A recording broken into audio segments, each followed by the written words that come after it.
Okay, so in this video I'm going to have a look at a progress quiz that I gave to my grade 9 classes this week. So they're preparing for the exam and this is a video going through the answers to that.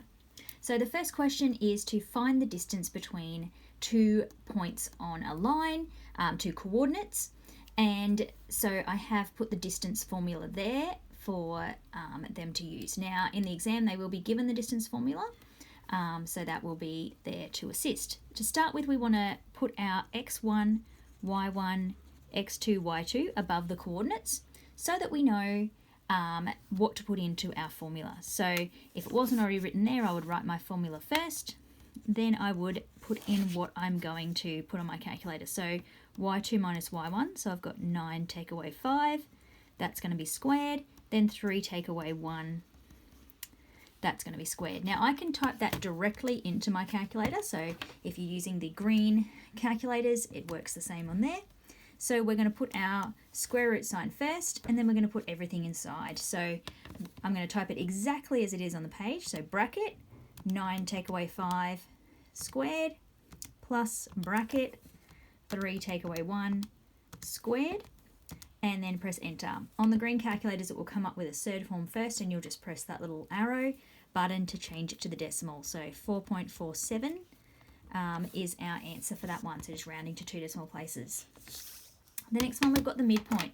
Now this is not going to be given to you on the exam. You will need to know this one. So we've got the x1 plus x2 divided by 2 and the y1 plus y2 divided by 2. We're basically averaging our x values and averaging our y values. So our x values are 1 and 3. We're looking for the number between 1 and 3, halfway between. So we could actually go 1 and 3. I know 2 is halfway between that, but showing our working out, we have 1 plus 3 over 2.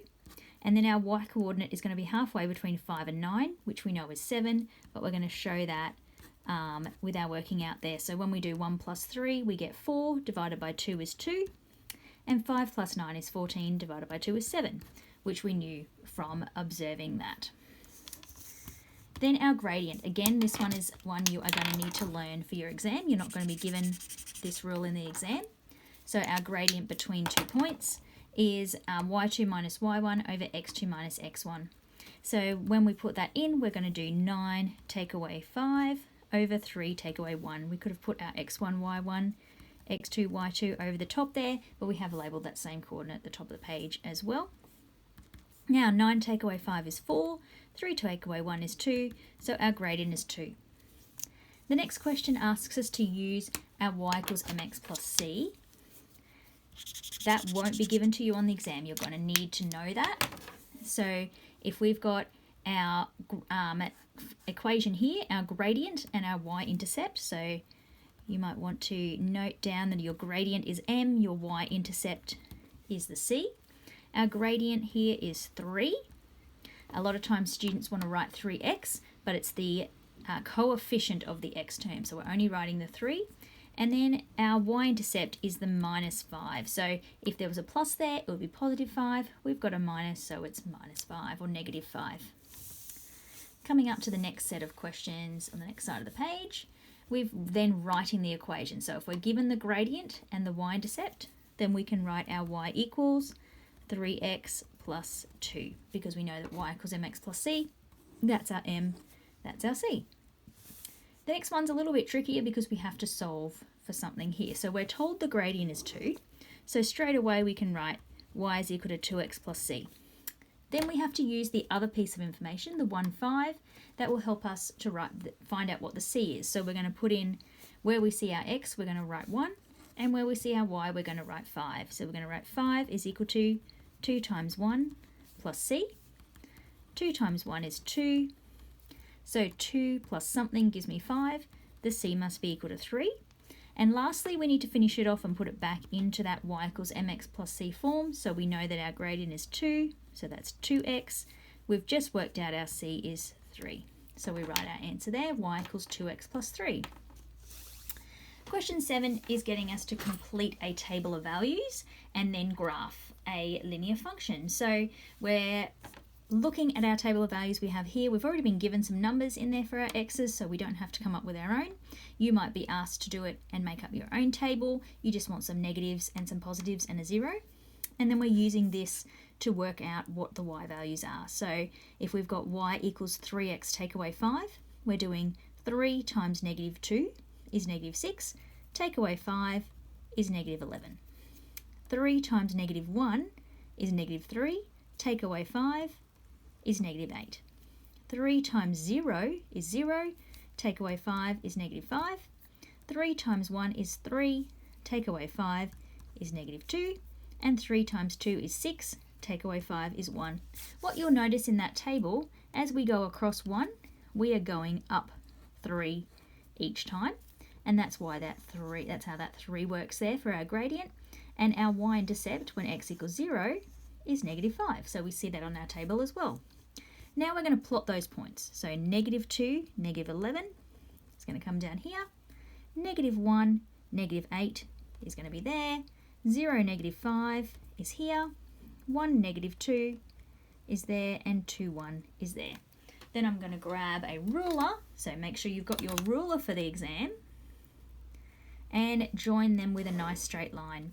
I can put arrows on each end to say that that can keep going as the x's go bigger, with that line will continue. As the x's get smaller, the line will continue. And the last thing I want to do is add my equation to the line. The y equals 3x take 5. So when as a teacher we're marking this, we're looking for those points plotted correctly, your line nice and straight drawn with a ruler, the equation written on it, and the little arrows on the end. Turning to the back of the page, we've got a couple of solving questions.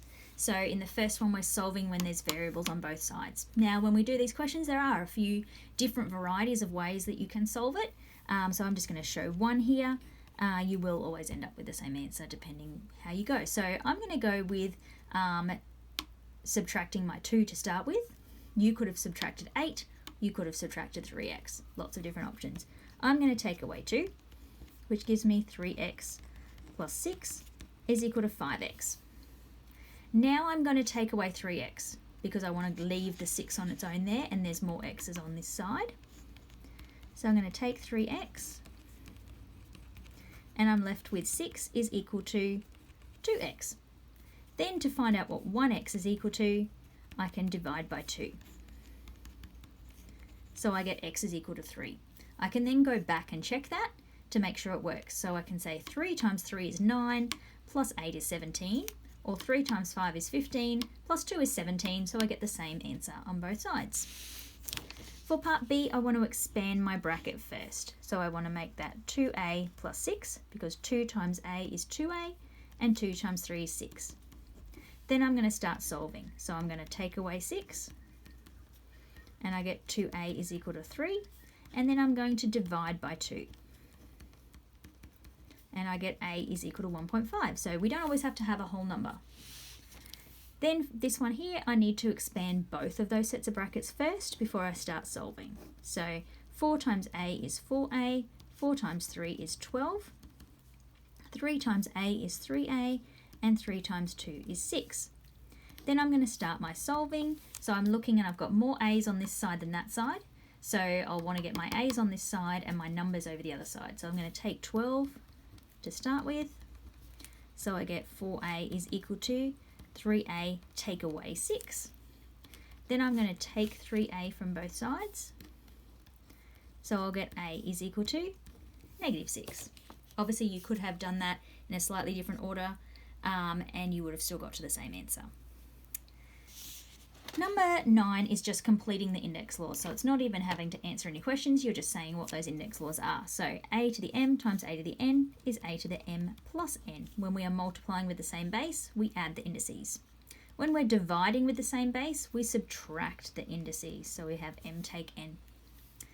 When we have brackets, that means we're going to multiply those indices. So m times n, or you might have written just mn. And then for the last one, anything to the power of 0 is 1. In question 10, we're going to apply some of those index laws. So m to the 4 times m to the 3. Now, I've included 2 lines of working there, so I want to see two lines. So I would see my 4 plus 3, and then the answer, where I've added the indices. Here I've got 2 times 3 is 6, and then I'll write m to the 3 plus 4, so that will be 6m to the 7. Here we've got divided by, so we're subtracting. So I'll have n to the 9 take 3, which is n to the 6. Here is another version of dividing where it's written as a fraction. So we have to the 7 take away 2 is n to the 5. Here we've got our brackets. So we're multiplying the 4 by the 3. m4 times 3 gives us m to the 12. Then we've got this 2 applies to both things inside the bracket. So we have 2 squared and we have b to the 3 times 2. So 2 squared is 4, b, and 3 times 2 is 6. Here we've got divided by, so we're looking at the numbers. 4 divided by 2 is 2. And then we've got m to the 3, and this is m to the 1. If we've just got an m on its own. Now 3 take away 1 will give us 2m squared as our answer. Then we've got here, looking at what's on the top, 3 times 2 is 6. b to the 2 plus 4 is 6 over 6b to the 6. Now we've got the same thing on the top as on the bottom, so our answer is going to be 1. Then we've got 3m to the power of 0. Now I know m to the power of 0 is 1, so 3 times 1 is 3. Here I've got a scientific notation, so I've squeezed in a couple of scientific notation questions and a significant figures question at the end of this set just to cover those topics as well. So I'm changing this to standard notation. Obviously, normally the question would say an instruction there, changing to standard notation. So here we've got 1.72. So I like to set up a little working line and then I'm moving it back 1, 2, 3, and then putting my zeros underneath those jumps there. So 0, 0, 1, 7, 2. If it was a positive number, you'd be moving the other way. Now this one tricked out a lot of students in my class because they didn't read the question fully. It said round 5023759 to 3 significant figures. So it doesn't ask to put it in scientific notation. We just want to round to 3 significant figures. So looking along here, the 0 counts. So 1, 2, 3. There's our significant figures. We look at the next one is a 3, so we're going to round down. So that becomes 502, 0, 0, 0, 0. So I'm changing these ones all to 0. So I've rounded that to 3 significant figures. If I then wanted to change it to scientific notation, so if I was then asked to put into scientific notation, I could go 1, 2, 3, 4, 5, 6, and I would have 5.02 by 10 to the 6. Hopefully that helps you with your revision for the exam this week.